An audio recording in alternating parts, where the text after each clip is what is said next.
அன்புக்குரிய சகோதரர்களே, இன்றைக்கு 3 துவா நான் உங்களுக்கு சொல்லித்தரப் போகிறேன். 3 முத்தான துவாக்கள்.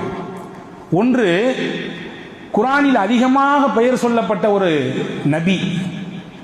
இவரின் வரலாறு மடக்கி மடக்கி குர்ஆனிலே பேசப்படுகிறது. எந்த நபி? ஹஜ்ரத் சையதுனா மூசா அலைஹிஸ்ஸலாம் அவர்கள் ஓதிய ஒரு துவா. இன்னொன்று, இந்த அகிலத்தை படைத்து பரிபாலித்து ரட்சித்துக் கொண்டிருக்கிற இறைவன் அல்லாஹ், அவன் தன் தூதர் அன்னலம் பெருமானா ஸல்லல்லாஹு அலைஹி வஸல்லம் அன்னவர்களுக்கு கற்றுக் கொடுத்த துவா. 3, நபிகள் நாயகம் ஸல்லல்லாஹு அலைஹி வஸல்லம் அன்னவர்கள் இந்த உம்மத்திற்கு சொல்லிக் கொடுத்த துவா. 3மே முக்கியமான துவாக்கள்.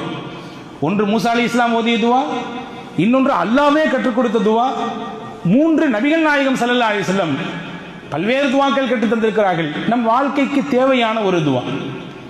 இதை 3ம் சொல்வதின் நோக்கம், அந்த துவாக்களின் பக்கம் நாம் அதிகம் தேவையுடையவர்களாக இருக்கிறோம். சுருக்கமாக சொல்கிறேன், பாருங்கள். ஹஜ்ரத் சையதுனா மூசா அலைஹிஸ்ஸலாம் சற்றேறக்குறைய 83 தடவை அவர்களின் பெயர் குர்ஆனில் இடம்பெறுகிறது. அவர்களின் வரலாறு மட்டும் 50க்கும் அதிகமான இடங்களிலே குர்ஆனிலே பேசப்படுகிறது. மூசா அலைஹிஸ்ஸலாம் ஒரு மிகச்சிறந்த அல்லாஹ்வின் ரசூல்மார்களிலே மிக முக்கியமான இடத்திலே உள்ளவர்கள். உலுல் அஸ்ம் என்று சொல்லப்படுகிற உறுதிமிக்க நபிமார்களின் பட்டியலிலே அந்த 5 நபர்களிலே இவர்களும் ஒருவர். மூசா அலைஹிஸ்ஸலாம் நமக்கு தெரியும், ஃபிரௌன் என்ற கொடுமைக்கார மன்னனிடத்திலே வளர்க்கப்பட்டவர். அங்கேதான் அவர் வளர்ந்தார். கடைசியில் யாருக்கு எதிராக மாறினார்? யார் வளர்த்தாரோ அவருக்கு எதிராகவே என்றால், அவன் சொல்லிக் கொண்டிருந்த அந்த கொள்கையை உடைப்பதற்கு, ஏகத்துவத்தை நிலைநாட்டுவதற்கு அல்லாஹ் அவனிடத்திலேயே வளர்ந்த ஒருவரை அவருக்கு எதிராக மாற்றினார். அல்லாஹ் நாடினால் எப்படியும் எதையும் மாற்றுவான். நாம் நினைத்துக் கொண்டிருக்கிறோம் நம்மால் தான் எல்லாம் என்று. ஒரு தூசுக்கு கூட நம் சமம் கிடையாது என்பதை ஒரு நிமிடத்திலே மாற்றி காண்பிப்பான். அற்புதத்தை காண்பிப்பான். நான் இல்லை என்றால் இந்த காரியம் நடக்காது என்று நெஞ்சை நிமித்திக் கொள்வோம். நீங்கள் இல்லாமல் உங்களை விட ஆக பலகீனமானவரை வைத்து அல்லாஹ் அந்த காரியத்தை 1க்கு 10 மடங்காக பெரிதாகி காட்டுவான், சாதித்து காட்டுவான். இது இறைவனின் சக்தி. மனித சக்தி இறைவனின் சக்திக்கு முன்னால் ஒன்றுமே இல்லை. ஃபிரௌன் நான் தான் ரப்பு என்றான். அவனுடைய வீட்டிலேயே வளர்ந்தார் மூசா அலைஹிஸ்ஸலாம். அவனுக்கு எதிராகவே மாறினார். அவர் கண் முன்னாலேயே ஃபிரௌனை அல்லாஹ் அழித்தான். வரலாறு. ஹஜ்ரத் மூசா அலைஹிஸ்ஸலாம் ஒரு சின்ன விஷயத்திற்காக வேண்டி எகிப்திலிருந்து கிளம்பி மதியனுக்கு போகிறார்கள். நீண்ட பெரிய வரலாறு, நான் சுருக்கமாக சொல்கிறேன். மதியன் நகர் என்பது மூசா அலைஹிஸ்ஸலாமுக்கு அறிமுகமில்லாத ஊர். அது தெரிஞ்சவங்க யாரும் கிடையாது, பழக்கமானவங்க யாரும் கிடையாது, முன்பின் அறிமுகம் இல்லாதவர்கள் தான் பலர் அங்கே இருக்கிறார்கள். போய் ஹஜ்ரத் மூசா அலைஹிஸ்ஸலாம் ஒரு ஓரத்தில் நிற்கிறார்கள். அந்த இடத்துல தண்ணி மெத்துறதுக்காண்டி நிறைய பேர் வர்றாங்க. தண்ணி பிடிக்கிறதுக்காண்டி கிணத்துல தண்ணி நினைக்கிறதுக்காண்டி நிறைய பேர் வர்றாங்க, இறக்கிறாங்க, போறாங்க. 2 பெண் பிள்ளைகள், நல்ல இளம் வயது பெண்கள் 2 பேர் ஒரு ஓரத்தில் நிற்கிறாங்க. மூசா நபி அலைஹிஸ்ஸலாம் அந்த பிள்ளைகளை, பெண் பிள்ளைகளை, இளம் வயது பிள்ளைகளை பார்த்தார்கள். நீங்க எல்லாம் தண்ணி இறைக்க போலையா? எல்லாரும் தண்ணி இறைச்சிட்டு போறாங்க, நீங்க மட்டும் நிக்கிறீங்க. அந்த பெண்கள் சொன்னார்கள், கூட்டமாக இருக்கிறது அந்நிய ஆண்கள் இருக்கிறார்கள். அந்நிய ஆண்களின் கண்களுக்கு படாமல் நாங்கள் வளர்க்கப்பட்டிருக்கிறோம், நல்லொழுக்கத்துடன் வளர்க்கப்பட்டிருக்கிறோம். அவர்களுடன் கலப்பு என்பது எங்கள் மனம் ஒத்து வரவில்லை. அப்படியா? வேற ஏதாவது தண்ணி பிடிக்கிற இடம் இங்க இல்லையா அப்படின்னு கேட்டாங்க மூசா நபி. இருக்குது, ஒரு பழைய கிணறு, அது மூடப்பட்டு கிடக்கிறது, அது திறக்கிறதும் இல்லை, அதுல யாரும் பயன்படுத்துறதும் இல்லை. ஹஜ்ரத் மூசா அலைஹிஸ்ஸலாம் தன்னந்தனி நபராக போனார்கள். கிணறு மூடி இருந்தால் எவ்வளவு பெரிய மூடியை போட்டு மூடியிருப்பார்கள் என்பதை யோசிக்க வேண்டும். தனி ஆளாக மூசா அலைஹிஸ்ஸலாம் மூடியை தூக்கி எறிந்தார்கள். தண்ணீரை இறைத்து அந்த பெண்களுக்கு ஊட்டி கொடுத்தார்கள். நிம்மதியாக அந்த 2 பெண்களும் போனார்கள். வீட்டில் அப்பா இருக்கார், பெரியவர். பெண்கள் வந்தவுடன் கேட்டார் அந்த பெரியவர், என்னம்மா எப்போதுமே லேட்டா வருவீங்க, இன்னைக்கு சீக்கிரமா வந்துட்டீங்க? கதையை சொன்னாங்க அந்த பெண்கள் 2 பேரும். அப்படியா, உங்களுக்கு உதவி செஞ்சாரா? ஆமா. உதவி உபகாரம் செய்தவரை நான் அப்படியே விட்டுவிடக் கூடாதே, நாம் அவருக்கு ஏதாவது திருப்பி பரு உபகாரம் செய்ய வேண்டும், கூட்டி வாருங்கள் என்று சொல்ல, போன பெண்களில் ஒருவர் வர, அந்த கேப்ல மூசா அலைஹிஸ்ஸலாம் ஒரு துவா செஞ்சாங்க. அந்த துவா தான் இப்ப சொல்ல போறேன். தன்னந்தனியாக நிற்கிறார்கள். அடுத்த வேளை உணவு தெரியாது, எங்கே தங்க போகிறோம் தெரியாது, யாரிடத்தில் பேச போகிறோம் தெரியாது, அடுத்த வேளை என்ன, அடுத்த சம்பாத்தியத்திற்கு வழி என்ன தெரியாது, எதுவுமே தெரியாது. இப்பொழுது கேட்கிறார்கள், நீங்கள் தன்னந்தனியாக ஒரு இடத்தில் போய் மாட்டிக்கொண்டால் அந்த நிலை எப்படி இருக்கும் என்பதை ஒவ்வொருவரும் நாம் யூகித்துக் கொள்வோம். மொழி தெரியாத ஊரு, ஆள் தெரியாத ஊரு, சொந்த பந்தம் யாருமே கிடையாது வச்சுக்கங்களேன். ஏதோ ஒரு நாட்டில் போய் கண்ணுக்கு தெரியாத இடத்துல போய் நாம் அவிழ்த்து விடப்பட்டு விட்டோம். எப்படி இருக்கும் நிலை? மூசா அலைஹிஸ்ஸலாம் கேட்டார்கள், ரப்பி இன்னி லிமா அன்ஸல்த இலைய மின் கைரின் ஃபகீர். இறைவா, நீ எந்த நலவை இப்பொழுது கொடுத்தாலும் அதை ஏற்றுக்கொள்ள தேவையுடையவனாக நான் இருக்கிறேன். எந்த நலவை கொடுத்தாலும் சரிதான், எனக்கு தேவை. இப்போ ஏன்னா எதுவும் இல்லாமல் நிற்கதியாக இருக்கிறேன். எதை கொடுத்தாலும் அதன் பக்கம் அதிக தேவையுள்ளவன் நான் தான். ஃபகீர், ஃபகீர்னா நம்ம என்ன விளங்கி வச்சிருக்கோம்? பக்கீர்சான் விளங்கி வச்சிருக்கோம். நம்மளும் ஃபகீர் தான், நீங்களும் ஃபகீர், நானும் ஃபகீர். யாரிடத்தில்? அல்லாஹ் என்ற கனிக்கு முன்னால் நீங்கள் நானும் எல்லாரும் ஃபகீர். உலகத்தில் அல்லாஹ் மட்டும்தான் கனி, அவன் மட்டும்தான் தேவையற்றவன் யாரிடத்திலும். உலகத்தில் எவ்வளவு பெரிய பில்லியன்களை சம்பாதித்தாலும் கூட அவரும் ஃபகீர் தான். ஏன்னா ஒரு கட்டத்தில் அவர் தேவையுடையவராக ஆகிவிடுவார். ஹஸரத் மூசா அலைஹிஸ்ஸலாம் துவா செஞ்சாங்க. துவா ஓதிட்டு இருக்கக்கூடிய இடையில அந்த அம்மா வந்துட்டாங்க. 2 பேர்ல ஒருத்தர் வந்தாங்க. எங்க பாபா அவங்களை கூப்பிட்டாங்க. எதுக்குமா கூப்பிட்டாங்க? உங்களுக்கு கூலி கொடுக்கணும். நான் கூலி எல்லாம் எதிர்பார்த்து இந்த வேலையை செய்யலையே. ஒன்றை அழுத்தமாக உங்கள் மனதிலே இருத்துங்கள். இந்த வார்த்தை அல்லாஹுவால் சொல்லித் தரப்படக்கூடிய வார்த்தை. எதிர்பார்ப்பில்லாமல் உலகத்திலே சில காரியங்களை நிறைவேற்றுங்கள், அல்லாஹ் உங்களுக்கு உதவி செய்வான். எதை செஞ்சாலும் எனக்கு இதுல என்ன பெனிஃபிட், எனக்கு என்ன பலன், இதனால் எனக்கு என்ன லாபம், லாப நோக்கத்தை பார்த்து எந்த காரியத்திலும் இறங்காதீர்கள். சில காரியங்களை ஏக இறைவனுக்காக இஹ்லாஸம் பில்லாஹ், அல்லாஹ்வை முன்வைத்து நீங்கள் தூய மனதோடு செய்யுங்கள். உங்களுக்கு பிரதிபலன் பன்மடங்காக பெருகி கிடக்கும். ஹஸரத் மூசா சொன்னாங்க, நான் பலன் தான் எதிர்பார்த்து சரி இல்லை, எங்க பாபா கூப்பிட்டாரு வாங்க. ஹஸரத் மூசா அலைஹிஸ்ஸலாம் போனாங்க. பார்த்த பெரியவர் ஷுஐப் அலைஹிஸ்ஸலாம் என்ற நபி கதையை முழுக்க சொன்னார்கள். நான் வந்த காரணம் பின்னணி இதுதான். ஒன்றும் கவலைப்படாதே, இங்கே உனக்கு தங்க இடம் உண்டு, உண்ண உணவுண்டு, பார்ப்பதற்கு வேலை உண்டு. 10 வருடம் பார்க்க வேண்டும் என்றால் பார்க்கலாம், 8 வருடம் பார்க்க வேண்டும் என்றால் பார்க்கலாம், உங்கள் விருப்பம். நீண்ட பெரிய வரலாறு.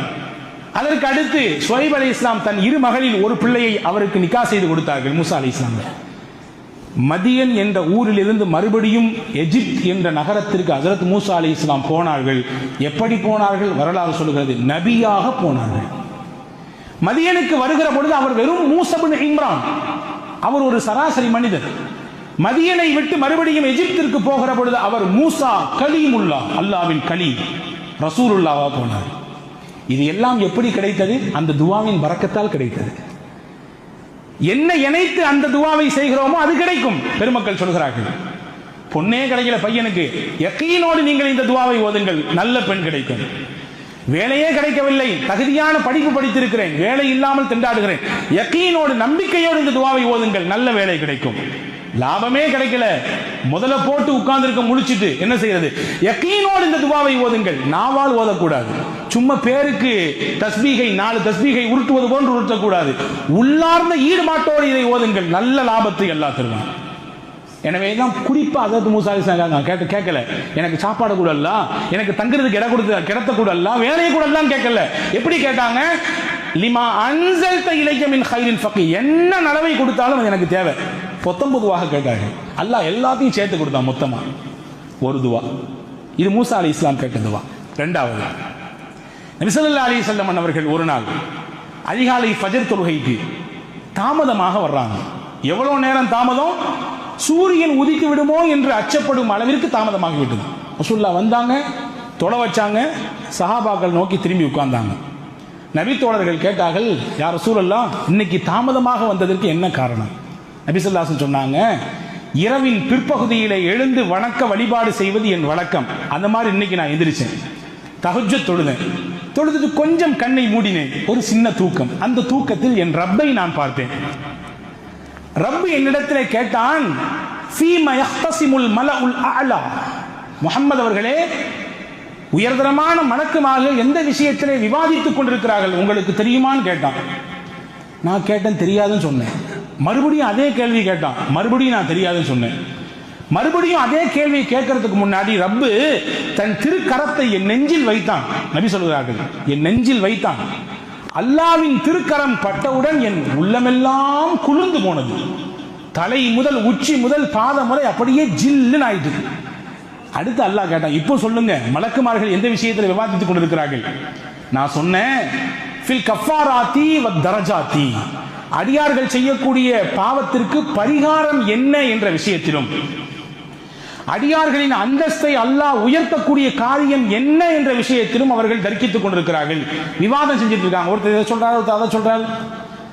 சரி, அடியார்கள் செய்யக்கூடிய பாவத்திற்கு பரிகாரங்கள் என்னென்ன நீங்க சொல்லுங்களேன் அப்படின்னு சொல்லி அல்லாஹ் என்னிடத்திலே கேட்டான். நான் சொன்னேன், பள்ளிவாசலுக்கு அதிகமான எட்டெடுத்து நடந்து வருவது இது பாவத்திற்கு பரிகாரம். பள்ளிவாசலில் தொழுகை எல்லாம் முடிந்ததற்கு பிறகு, எல்லா தொழுகையும் முடிந்ததற்கு பிறகு கொஞ்ச நேரம் உட்கார்ந்து இருக்கிறது. எல்லாரும் பார்க்கறத பார்த்தா எப்படி தொழுது உட்கார்ந்துருக்க முடியும்? தொழுகைக்கு முன்னாடி ஏதோ பயான் இருக்கு, கொஞ்ச நேரம் உட்கார்ந்துருக்கோம். தொழுதா அடுத்தடுத்து வேலைக்கு போறது இல்லையா? போயிடுறதுதான். ஆனால் சிறிது நேரம் அமர்ந்திருப்பது, அந்த சிறிய நேர அமர்வு கூட உங்கள் பாவத்திற்கு பரிகாரம். மூணாவது சல்லாசம் சொன்னாங்க, மனம் வெறுக்கும் நேரத்திலும் ஒதுவை பரிபூர்ணமாக செய்வது. நல்ல மார்கழி மாசம் பனி, மாசி பனி மச்ச தொலைக்குதுன்னு சொல்லுவாங்க, தை பனி தரையை தொலைக்குதும்பாங்க இல்லையா? அந்த பனி காலத்திலும் கூட ஒதுவை பூரணமா செய்யறது. ஒரு தடவை கழுவுனா போதும், எல்லா உறுப்பையும் ஃபரத நீங்கிரும். 3 தடவை கழுவுனா சுன்னத்து, அதை பரிபூரணமா செய்யறது. ஃபரலான உறுப்புகள் 4 மட்டும்தான், ஆனால் மற்ற உறுப்புகளை எல்லாம் சேர்த்து சுன்னத்தையும் நிறைவேற்றுவது. இந்த 3மே நிறைய பாவங்களை மன்னிப்பதற்குரிய வழி. சரி, அடியார்களின் அந்தஸ்து அல்லாஹ் எந்த காரியத்தை உயர்த்துதான்? ரசூலுல்லாஹ் அல்லாஹ் கேட்கிறான். அதற்கு ரசூல் ஸல்லல்லாஹு அலைஹி வஸல்லம் சொன்னாங்க, பசித்தவருக்கு உணவு கொடுப்பதினால் அந்தஸ்து உயர்கிறது, பேச்சில் நளினத்தை கையாளுவதனால் அந்தஸ்து உயர்கிறது. என்கிட்ட அதிகாரம் இருக்குது, நான் பதவியில் இருக்கிறேன், என்கிட்ட பட்டம் இருக்குது, படிப்பு இருக்கு, நான் எப்படினாலும் பேசலாம் எனக்கு கீழே உள்ளவங்கள்ட்ட. ஆனாலும் அதையெல்லாம் பயன்படுத்தாம எல்லாருடைய மனிதத்தையும் போற்றி நளினத்தோடு பேசுகிறேன் நான். இந்த பேச்சு என் அந்தஸ்தை ரப்பிடத்திலே உயர்த்தி கொண்டே இருக்கும், படித்தரம் உயர்ந்துகிட்டே இருக்கும். மூணாவது சொன்னாங்க, வஸ்ஸலாத்து வன்னாசு நியாமுன், மக்கள் உறங்கிக் கொண்டிருக்கிற பொழுது தொழுதல், தஹஜ்ஜுடைய தொழுகை. இந்த 3மே அல்லாஹ்விடத்தில் அந்தஸ்தை உயர்த்தும். நல்ல விஷயம். அடுத்து அல்லாஹ் சொன்னா, ஏதாவது கேளுங்களேன் என்கிட்ட. அல்லாஹ், யா அல்லாஹ் நீனே சொல்லிக் கொடுற அல்லாஹ், எனக்கு எப்படி கேட்கணும் தெரியல, அல்லாஹ்வே நீ சொல்லிக் கொடு என்று நபிகள் நாயகம் ஸல்லல்லாஹு அலைஹி வஸல்லம் சொன்னாங்க. அல்லாஹ் சொல்லிக் கொடுத்த துவா, அல்லாஹ் சொல்லிக் கொடுத்த துவா ஹதீஸ்ல வந்திருக்கிறது. அல்லாஹும்ம இன்னி அஸ்அலுக ஃபிஅலல் கைராத் வ தர்கல் முன்கராத் வ ஹுப்பல் மசாகீன் வ அன் தக்ஃபிர லீ வ தர்ஹம்னி வ இதா அரத்த பிகௌமின் ஃபித்னதன் ஃபதவஃபனி மின்ஹு கைர மஃப்தூனின். அல்லாஹும்ம இன்னி அஸ்அலுக ஹுப்பக வ ஹுப்ப மன் யுஹிப்புக வ ஹுப்ப அமலி யுகர்ரிபுனி இலா ஹுப்பிக். அஜருக்கு 2 வாரத்துல முடிப்பியான்னு பார்த்தீங்கன்னா 4-5 வரி சொல்றீங்களே, எப்படி மனப்பாடம் பண்றது அப்படி யோசிக்காதீங்க. இறைவனின் வார்த்தை இது. அந்த உள்ளன்போடு இந்த வார்த்தைகளை நீங்கள் தேடுங்கள், படியுங்கள். உங்கள் மனதிலே அல்லாஹ் கொண்டு இருத்துவான். தினமும் கேட்க வேண்டிய துவாக்களில் ஒன்று இது. இறைவா, நான் நல்லதை செய்வதற்கு வாய்ப்பை உன்னிடத்திலே கேட்கிறேன், தவறை விட்டு நீங்கிக் கொள்வதற்குரிய வழியை உன்னிடத்திலே கேட்கிறேன். பொருள் சொல்றேன், ஏழை எளியவர்களை பிரியப்படுவதை உன்னிடத்திலே கேட்கிறேன். காசு பணம் செல்வாக்கு இருந்தால் எல்லாரும் கூணு கும்பிடு போடுவாங்க, கையை கட்டி நிற்பாங்க, வந்தா மரியாதை கொடுப்பாங்க. ஒரு சராசரி, ஒரு ஏழை, ஒரு பாமரர், ஒரு அன்றாடம் காய்ச்சி கொஞ்சம் தள்ளி நின்று அப்படின்னு தான் உலகம் பார்க்கும். உலகத்தின் இயல்பு அதுதான். அதற்கு சஹாபாக்களிலே பலருக்கு அவரிடத்தில் இருந்த நல்ல தன்மையின் காரணமாக பெருமானார் ஸல்லல்லாஹு அலைஹி வஸல்லம் சிறப்பு பெயர் வைத்தார்கள். அப்படி சிறப்பு பெயர் வைத்தவர்களே ஒரு சஹாபி, அவர் பெயர் ஜாஃபர் இப்னு அபி தாலிப். அவருக்கு பெருமானார் சூட்டிய சிறப்பு பெயர் என்ன தெரியுமா? அபுல் மசாகீன். அபுல் மசாகீன், ஏழைகளுக்கெல்லாம் தந்தை, மிஸ்கீன்களுக்கெல்லாம் தந்தை. காரணம் என்ன? ஹஜ்ரத் ஜாஃபர் இப்னு அபி தாலிப் இடத்தில் இருந்த பண்பு, ஏழை எளிய மக்களை, ரொம்ப கீழ்நிலையில் இருக்கிற மக்களை பார்த்து விட்டால் போய் பக்கத்திலே உட்கார்ந்து கொண்டு அவர்களின் தேவை என்ன, என்ன செய்யணும், உங்களுக்கு என்ன வேணும், ஏது வேணும் கேட்டு உபசரித்து அனுப்பக்கூடிய பண்பு அவரிடத்தில் இருக்குது. ஒன்றை புரிந்து கொள்ளுங்கள், நம்மிடத்தில் எந்த உயர்ந்த நற்பண்புகள் இருக்கிறதோ அது நம்முடைய சந்ததிகளிடத்திலும் பிரதிபலிக்கும். நம்மிடத்திலே கெட்ட பழக்கம் இருந்தாலும் நம்முடைய பிள்ளைகளுக்கு அது வரும். எனவே உங்கள் பிள்ளைகளுக்கு முதல் முன்மாதிரி நீங்கள் தான். நீங்கள் சொல்வதை விட உங்கள் செயலை தான் அவன் பார்த்து பார்த்து வளர்கிறான். உங்கள் ஆக்டிவிட்டிஸ் என்னவோ அதை தான் அதிகமாக கூர்ந்து நோக்குகிறான். நீங்க சொல்லிட்டு நீங்க அதுக்கு நேரம் ஆப்போசிட்டா நடந்தீங்கன்னா அவன் மனதிலும் பட்டுவிடும். இப்படித்தான் சொல்லிவிட்டு மாற்றமாக நடக்க வேண்டும். அந்த மாதிரி ஜாஃபர் இப்னு அபி தாலிப் இந்த பண்பு இருந்ததுனால அவரும் ஏழைகளை அதிகம் நேசித்தார். அவருடைய மகன் அப்துல்லாஹ் இப்னு ஜாஃபர், வரலாற்றில் வருது பாருங்க, நெகிழ்ச்சியான ஒரு நிகழ்ச்சி. ஹசன் ரலியல்லாஹு அன்ஹு, ஹுசைன் ரலியல்லாஹு அன்ஹு, இந்த அப்துல்லாஹ் இப்னு ஜாஃபர், ஜாஃபர் இப்னு அபி தாலிபுடைய மகனார். 3 பேரும் மக்காவுக்கு உம்ராவுக்காண்டி போறாங்க. போற வழியில கொண்டு போன சாப்பாடெல்லாம் தீந்து போச்சு. பசிக்குது. பார்க்குறாங்க பக்கத்தில் ஒரு கூடாரம் இருக்குது. கூடாரத்தில் போய் பார்க்குறாங்க ஒரு வயதான கிழவி மூதாட்டி இருக்கிறார்கள். அந்த அம்மாட்ட கேட்டாங்க, நாங்கள் இந்த மாதிரி அஹ்ல பைத் ரசூலுல்லாஹ்வுடைய குடும்பம் 3 பேருமே அஹ்ல பைத்லேருந்து வந்திருக்கிறோம், மக்காவுக்கு போகிற உம்ராவுக்கு கொண்டு வந்த சாப்பாடு தீர்ந்து போச்சு, இப்போ பசிக்குது, ஏதாவது கொடுங்கம்மா. அந்த அம்மா வேகமாக வந்துச்சு, அஹ்ல பைத்தா ரசூலுல்லாஹ்வுடைய குடும்பமா? கண்ணியத்தை உரிய நேரத்திலே அதற்கு தகுதியானவர்களுக்கு வெளிப்படுத்துகிற பொழுது அதனுடைய பிரதிபலனை அல்லாஹ் நமக்கு காட்டுவான். ரசூலுல்லாஹ்வுடைய குடும்பமா அப்படின்னு ரொம்ப ஆர்வப்பட்ட அந்த அம்மா வந்து வீட்டில் இருந்த ஆட்டின் பாலை கறந்து கொண்டு வந்து கொடுத்துச்சு. பாலை குடிச்சாங்க. வேற ஒன்றும் இல்லையான்னு கேட்டாங்க வந்தவங்க. நீங்க எந்த ஆட்டின் பாலை குடித்தீர்களோ அந்த ஆடு தான் இருக்குது, நான் வேணா தரேன், சமைச்சு தர்றேன், எனக்கு வெட்டுறதுக்கோ உரிக்கிறதுக்கோ தெரியாது, நீங்க வேணா செஞ்சு கொடுங்க, நான் சமைச்சு தர்றேன். இந்த மூவரும் சேர்ந்து வெட்டி உரித்து ஆட்டின் இறைச்சியை கொடுத்தார்கள். அந்த அம்மா ஒரு சில நிமிடத்திலே உணவு தயார் செய்து கொண்டு வச்சிருச்சு. நல்லா சாப்பிட்டாங்க. சாப்பிட்டுட்டு மாஷா அல்லாஹ் கிளம்புறோம், நீங்க மதீனாவுக்கு வந்தீங்கன்னா எங்களை சந்திக்கணும் வந்து அப்படின்னாங்க. கண்டிப்பா சந்திக்கிறேன் அப்படின்னு சொல்லிடுறாரு அந்த பெண்மணி. இவங்க கிளம்பி போயிடுறாங்க. போனது கொஞ்ச நேரம் பின்னாடி அந்த வயதான மூதாட்டியின் கணவர் வந்தார். என்ன கட்டி போட்டு ஆட்டை காணோம்? இந்த மாதிரி அகல பைத்திலிருந்து 3 பேர் வந்தாங்க, சமைச்சு கொடுத்துட்டேன். அட பைத்தியக்காரி, நமக்கு இருந்த ஒரே ஆடு, நமக்கு அதை வச்சு தான் வியாபாரம், அதை வச்சு தான் சாப்பிட்டு இருந்தோம், அதையும் கொடுத்து தொலைஞ்சிட்டியேன்னு சொல்லி இயல்பாக ஆண்கள் பேசுவதை போன்று அந்த ஆணும் பேசினார். அவருக்கு என்னன்னு புரியல. அந்த சமயத்தில் பேசிட்டு போயிட்டாரு. ஒரு சில ஆண்டுகள் கழிந்தது. வறுமையின் கோலப்பிடியிலே இந்த குடும்பம் சிக்கிவிட்டது. எங்காவது போவோம் என்று கால்நடையாக வந்தவர்கள் மதீனாவுக்குள்ளே வந்தார்கள். மதீனாவின் தெருக்களிலே அப்படியே அங்கும் இங்கும் சுத்தி வந்தார்கள். கடைசியிலே ஹசன் ரலியல்லாஹுவின் கண்ணிலே அந்த வயதான மூதாட்டி தன்பட்டு விடுகிறார். ஹஜ்ரத் ஹசன் ரலியல்லாஹு அந்த அம்மாவை கூப்பிட்டு, இங்க வாங்க, யாருன்னு தெரியுதா? நானு தெரியலையப்பா, வயசாகி போச்சு. ஒரு நாள் ஆட்டுக்கறி விருந்து கொடுத்தீங்கல்ல, பசிக்குதுன்னு சொன்னோம், அகல பைத்து குடும்பம் ரசூலுல்லாஹ்வுடைய குடும்பம் சொன்ன உடனே ஆட்டின் பாலை கொடுத்தது மட்டும் இல்லாமல் கறியையும் இறைத்து சமைத்து கொடுத்தீங்களே. ஆமா, நீங்களா? ஆமா. என்ன இங்க வந்திருக்கீங்க? ஹசன் ரலியல்லாஹு கேட்டாங்க. வறுமை, கொஞ்சம் கஷ்டம், அதனால வந்திருக்கிறோம். வேகமாக வீட்டுக்கு போனாங்க. 1000 திர்ஹம் எடுத்தாங்க. 1000 ஆடுகள் ஒப்படைக்க சொன்னார்கள் அந்த பெண்ணிடத்திலே.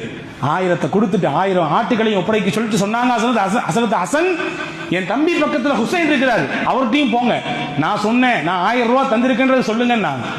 ஹுசைன் எல்லாரோட போன உடனே அந்த அம்மா விஷயத்தை சொன்னாங்க. அதே மாதிரி 1000 திர்ஹம் அவர் கொடுத்தார். 1000 ஆடுகளை கொடுத்தார். பக்கத்தில் அப்துல்லா இப்னு ஜாஃபர் இருக்கிறார், அவரிடத்திலே போங்கள். அபுல் மசாக்கின் என்று சொல்லப்பட்ட ஏழைகளின் தந்தையான ஜாஃபர் இப்னு அபீ தாலிபின் மகன், என்னுடைய சிறிய தகப்பனாருடைய பையன், அவர்கிட்ட போய் சொல்லுங்க. இந்த அம்மா போனாங்க அப்துல்லா இப்னு ஜாஃபர் இடத்துல. அவர் 2000 திர்ஹம் கொடுத்து 2000 ஆடுகளை கொடுத்தார். கொடுத்து முடிச்சு சொன்னதுதான் அங்க செய்தி. அப்துல்லா இப்னு ஜாஃபர் தந்தைக்கு பிறவாமல், தந்தைக்கு எந்த மாற்றமும் இல்லாமல் வந்த தனையன். நிறைய பிள்ளைங்களை பார்க்கிறோம், அப்பா ஓஹோன்னு இருப்பாரு, பையன் வித்தியாசமா இருப்பார் இல்லையா? ஆனா அங்க பாருங்க இந்த பிள்ளை எப்படி இருக்காரு. அவர் சொன்னார், நீ முதல்ல ஏமா ஏன்ட்ட வந்திருக்காமல்ல, நான் உங்களுக்கு 2000 ரூபாய் கொடுத்துருப்பேன். என்னை அடுத்து ஹுசைன் போனா அவரும் உங்களுக்கு 2000 கொடுத்துருப்பாரு. அவருக்கு அடுத்து ஹசன் போனா அவரும் உங்களுக்கு 2000 கொடுத்துருப்பாரு. அவங்கள்ட்ட வந்துட்டு கடைசியில என்கிட்ட வரீங்களே அப்படின்னு சொல்லி அனுப்புனாங்க. இப்போ அந்த அம்மா எல்லாத்தையும் வாங்கி கையில வச்சுட்டு கணவரை பார்த்து சொல்லிச்சு, அன்னைக்கு ஒரு ஆட்டுக்கு நீங்க குய்யோ குச்சின்னு கத்துனீங்க, அல்லாஹ் அந்த ஒரு ஆட்டுக்கு பகரமாக இன்னைக்கு எவ்வளவு தந்திருக்கான் பார்த்தீங்களா? 4000 ஆடு, 4000 திர்ஹம். அன்புக்குரிய சகோதரர்களே, இந்த நிகழ்ச்சி நமக்கு எடுத்து காட்டக்கூடிய விஷயம் என்ன? ஏழை எளியவர்களை நேசிக்கக்கூடிய பண்பு அல்லாஹ் விரும்பக்கூடிய பண்பு. ஏன்னா அல்லாஹ் நேசிக்கிறான் ஏழைகளை, அல்லாஹ் பலகீனமானவர்களை பிரியப்படுகிறான். அல்லாஹ் ஒதுக்கி வைப்பதில்லை, நாம் தான் ஒதுக்கி வைக்கிறோம். அல்லாஹ் சொல்லுகிறான், நீங்கள் பிரியப்படுங்கள், அந்த துஆவை கேளுங்கள். ஹுப்பல் மசாக்கீன், ஏழைகளை பிரியப்பட வேண்டும், அதற்காகவே அல்லாஹ்விடத்தில் அல்லாஹ் சொல்லி கொடுத்தான். வன் தக்ஃபிர லீ வ தர்ஹம்னி வ இதா அரத்து பிகௌமின் ஃபித்னதன் ஃபதவஃபனி மின்ஹு கைர மஃப்தூன் என்ற நீண்ட பெரிய துஆவை அல்லாஹ் ஜல்ல ஷானஹு வ தஆலா நேரடியாக பெருமானார் ஸல்லல்லாஹு அலைஹி வஸல்லம் கற்றுக் கொடுத்த துஆ. இந்த துஆவையும் நாம் தினசரி கேட்டாக வேண்டும். இந்த துஆல ஒரு பாகம்தான், யா அல்லாஹ் உன்னிடத்துல உன்னுடைய நேசத்தை நான் கேட்கிறேன். உன்னை யாரெல்லாம் நேசிப்பாங்களோ அவங்களுடைய நேசத்தை எனக்கு கொடுத்துரு. உன் நேசத்தை நான் கேட்கிறேன், நேரடியாக எனக்கு தந்துரு. உன்னை நேசிப்பவர்கள் யார் யாரோ அவர்களின் பிரியமும் எனக்கு வேண்டும். நல்லோர்கள், வலிமார்கள், சுகதாக்கள், சித்திகீன்கள், இறைநேச பெருமக்கள், இவங்களெல்லாம் அல்லாஹ்வின் நேசம் இல்லாமல் எப்படி இறைநேசத்தை அடைய முடியும்? அவங்களுடைய முகப்பத்தை எனக்கு தா அப்படின்னு சொல்லி அல்லாஹ்வே கேட்க சொல்கிறான். இது 2வது துஆ, நாம் கேட்க வேண்டிய 2வது துஆ. 3வது துஆ, நபிகள் நாயகம் ஸல்லல்லாஹு அலைஹி வஸல்லம் ஒரு நண்பகல் நேரத்திலே மஸ்ஜித் நபவிக்குள்ளே வருகிறார்கள். அபூ உமாமத்துல் பாஹிலி என்ற நபித்தோழர் அமர்ந்திருக்கிறார். ரசூலுல்லாஹ் கேட்டாங்க, மாலி அராக ஃபீ ஹாதல் மஸ்ஜிதி கைர வக்தி ஸலாத், தொழுகை அல்லாத நேரத்திலே பள்ளியிலே ஏன் அமர்ந்திருக்கிறீர்? தொழுகைக்குரிய நேரத்தில் ஃபர்தான தொழுகைக்கு வர வேண்டியதுதான். ஃபர்து அல்லாத நேரத்தில் எங்க உட்கார்ந்து சம்பாதிக்க போலையா, உழைக்க போகவில்லையா என்ற துணியிலே கேட்டார்கள். ஹஜ்ரத் அபூ உமாமா சொன்னார்கள், யா ரசூலுல்லாஹ், எனக்கு ஏற்பட்ட கவலை, எனக்கு நான் கொடுத்தாக வேண்டிய கடன் சிரமம், இதனால் தத்தளித்துக் கொண்டிருக்கிறேன், கவலையில வந்து உட்கார்ந்திருக்கேன். நாங்கள் பாருங்க, ரசூலுல்லாஹ் அதி அற்புதமான துஆவை கற்றுக் கொடுத்தார்கள். அல்லாஹும்ம இன்னி அஊது பிக மினல் ஹம்மி வல் ஹுஸ்ன். அரபியில 2 வார்த்தை இருக்கு, தமிழ்ல கவலை ஒரு வார்த்தையில முடிச்சிடலாம், அரபியில 2 வார்த்தை இருக்குது, ஹம்மு ஹுஸ்ன். ரசூலுல்லாஹ் அந்த 2 விதமான கவலையை விட்டும் அல்லாஹ்விடத்திலே பாதுகாப்பு தேடுகிறார்கள். பாருங்கள், ஹம்மு என்றால் என்ன, ஹுஸ்ன் என்றால் என்ன? ஹம்மு என்ற கவலைக்கு அர்த்தம் என்ன தெரியுமா? வர வேண்டியது வந்து சேரணுமே நினைச்சு கவலைப்படுறது. 10 லட்ச ரூபாய்க்கு முதல்ல போட்டு உட்கார்ந்துருக்கோம், என்ன எதிர்பார்த்து ஒரு 2 லட்ச ரூபாய் லாபம் கிடைக்கும், வருமா வராதா, வேற மாதிரிலாம் யோசிக்க கூடாது, வரும் ஆனா போச்சு அந்த மாதிரிலாம் இல்லை, வருமா வராதான் கவலை, வந்து சேர வேண்டியது வருமா வராதா, இதுக்கு பெயர் ஹம். இன்னும் இருக்கிறது ஹுசுன். ஹுசுன் என்றால் இழந்ததை நினைத்து கவலைப்படுவது. போச்சே, அப்பமே சொன்னாங்க வாங்கி போடு, கொஞ்சம் ரேட்டு கம்மியா இருக்குது, இப்போ எங்கேயோ போயிச்சே, எது இல்லையோ எது இழந்து போனதோ அதை நினைத்து கவலைப்படுவது. யூசுப் அலைஹிஸ்ஸலாம் அவர்கள் இழந்ததை வைத்து ஹஜ்ரத் யாக்கூப் அலைஹிஸ்ஸலாமின் கவலையை குர்ஆன் பதிவு செய்கிறது.